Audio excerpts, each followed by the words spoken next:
I just got handcuffed in my own driveway. Yeah, you heard that right, me.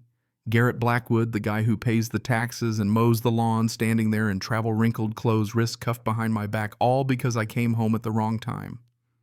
Funny thing is, the whole mess started because I caught a total stranger living in my house wearing my grandmother's apron, cooking God knows what in my kitchen. And before you even ask, nope, this isn't some quirky Airbnb mix-up. This was war. You ever come home after 6 months away? Suitcase in hand, bone tired, just dreaming of your own bed and spot a shiny white Lexus parked square in your spot.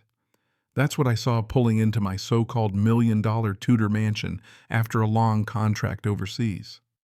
My mind still halfway in Estonia, still buzzing with cybersecurity headaches and frozen sidewalks, when the front door swings open and out steps a woman. Blonde mid-50s Lululemon yoga pants like she's headed to Pilates, not a break-in. And what really gets me, she's got my house keys dangling from her wrist and my late grandmother's floral apron wrapped around her like it's hers. She spots me and without missing a beat, whips out her phone, puts on the kind of panic you only see in soap operas, and calls 911. Police. There's an intruder at the abandoned property on Willowbrook Drive. I'm the HOA compliance coordinator. She's yelling as if she rehearsed this monologue. Meanwhile, I'm standing there with the house deed in my hand, just trying to process whether this is some elaborate prank. Sirens fill the air before I can even get to the door. 10 minutes later, the cuffs go on. Cold steel right around my wrists. I'm watching this woman, Vivian Thornfield, play the victim on my front lawn, talking to the officers like she's running the show. Would you lose your mind or just laugh? Me. I sat in the back of Officer Martinez's squad car, sweat from the flight mixing with the humiliation of being arrested at my own house while Vivian tells his partner she's protecting the community. All the while, my grandmother's apron flapping in the breeze, smelling of Sunday pancakes and now just theft. Here's the backstory. Grandpa Edwin left me this place, a 200-square-foot, 3-acre Tudor gym in Willowbrook Heights, built in 1923, restored with love and more than a little environmental activism. I'd gone to Estonia to upgrade bank security, left everything set hired. Meredith's property services told the neighbors put my mail on hold, the one thing I didn't plan for, the kind of person who measures her self-worth in property values and has nothing left to lose. Vivian, 52, recently divorced professional real estate agent with a taste for expensive perfume and even more expensive lies. After moving into Willowbrook Heights, she'd declared herself interim HOA compliance coordinator despite the fact that our HOA dissolved 3 years ago, something about nobody wanting to do paperwork and everyone hating the treasurer. I remember the first warning. Week before I left, Vivian showed up with a clipboard and the kind of smile that means bad news. Survey about landscaping standards, she said, already snapping photos of my garden shed like it was a crime scene. I declined politely, mind you. 3 weeks later, my security company called motion sensors triggered. There she was, captured on camera, strutting through my backyard with a measuring tape inventing violations. She claimed my shed was 2 inches too close to the property line, my porch swing deteriorating neighborhood character. I emailed her from Tallinn, cease trespassing or I'll press charges. She fired back. As HOA compliance coordinator, I have the right of inspection. The kicker.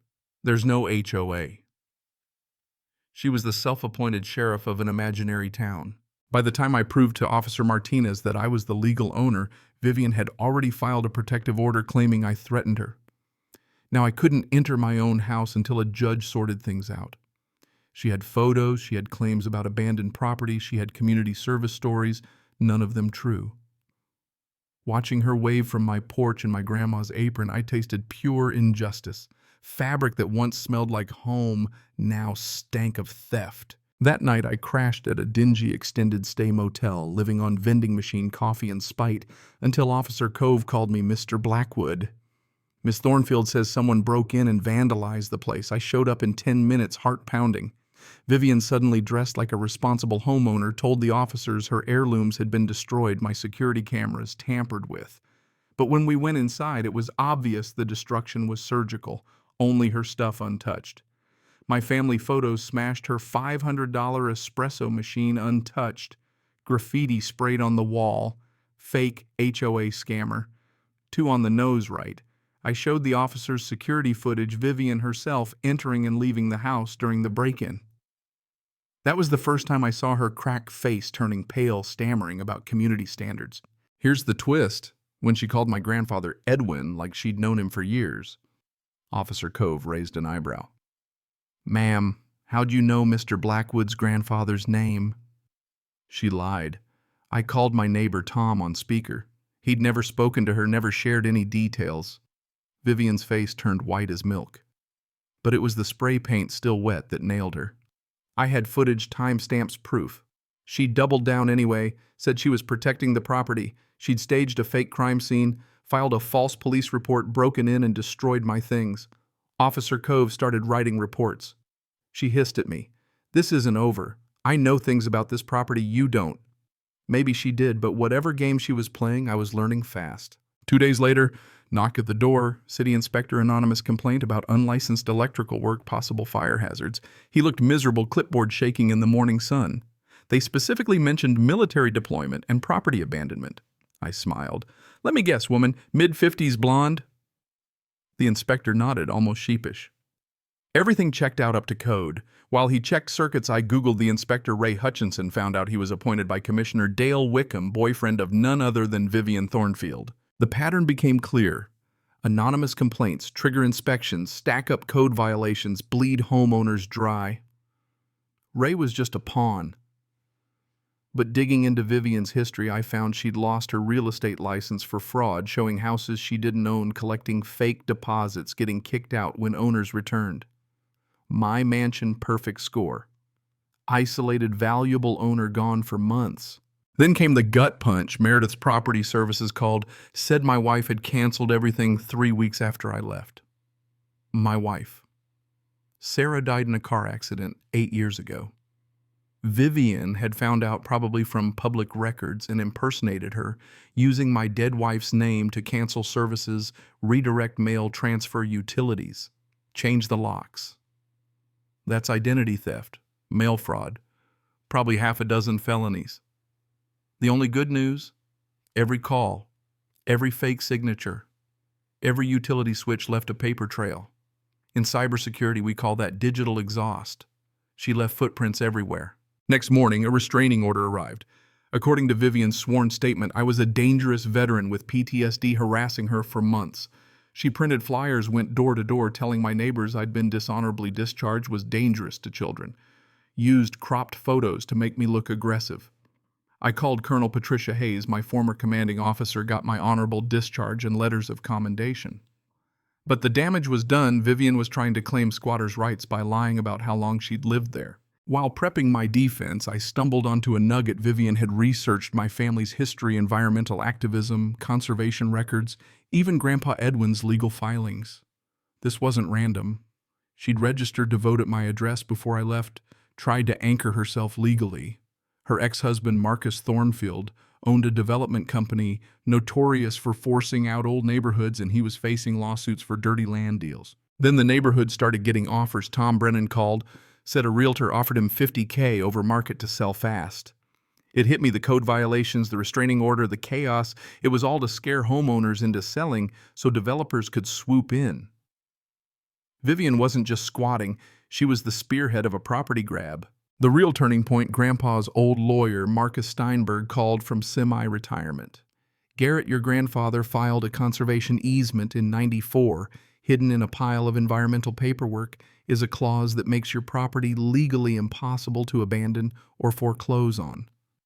The easement required permanent stewardship protected by a trust, including an environmental lawyer, Dr. Patricia Riverside, still alive and ready for battle. Dr. Riverside joined the fight, activated federal protection over my land. Every improvement Vivian made, removing native plants, messing with drainage, was a federal crime, each violation carrying a $10K fine. All the photos Vivian took meant to incriminate me actually documented her crimes. We launched a 3-pronged attack: legal, digital, physical. Reactivated the trust-built cases for identity theft and environmental crime, and set wildlife cameras to catch any more unauthorized landscaping. Mrs. Cove, the neighbor, started gathering allies. We called a community meeting, and suddenly the whole neighborhood was in it together. The final act came fast. Vivian, tipped off by Commissioner Wickham, tried to clean up her mess, Hired movers at dawn started ripping out plants, loading furniture, sabotaging evidence. But she didn't know about the backup cameras or the environmental inspector parked around the corner. Commissioner Wickham himself was caught on camera sabotaging my water line. Ray the inspector showed up to condemn my property, but Dr. Riverside countered with federal paperwork that stopped him cold. Vivian desperate escalated. Flyers, fake social media profiles, false police reports, each one easier to debunk. Her shell company was linked to Thornfield Development, the whole operation exposed as a coordinated attack on our neighborhood. The town hall meeting was the grand finale. The community center packed with angry neighbors, federal agents, and every phone recording. Wickham tried to push his agenda, but Dr. Riverside stood up. Agents produced arrest warrants, and within minutes, both he and Vivian were handcuffed. The auditorium erupted, phones flashing, neighbors cheering. Vivian tried to play the victim, but the evidence was overwhelming. She pled guilty to 14 charges, got 30 months in prison, and a huge restitution bill. Wickham's company went bankrupt, and his political career ended in a blaze of humiliation. The lesson: evil thrives on apathy, but a little community spirit, a dash of legal know-how, and some old-fashioned stubbornness can bring the hammer down on even the slickest scam. Grandpa Edwin always said, "You only lose what you refuse to fight for." Turns out he was right. Now, sitting on my porch, honeysuckle in the air, Mrs. Cove putting up a new conservation trust sign, I feel like I finally belong. The neighborhood is safer, greener, and more united than ever. And that's the real win, watching justice work, not just for me, but for everyone here.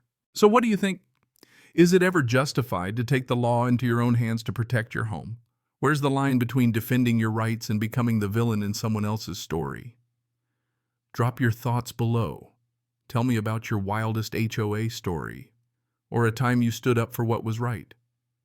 I want to hear it. Let's see how many people have lived through a neighborhood nightmare and how many fought back.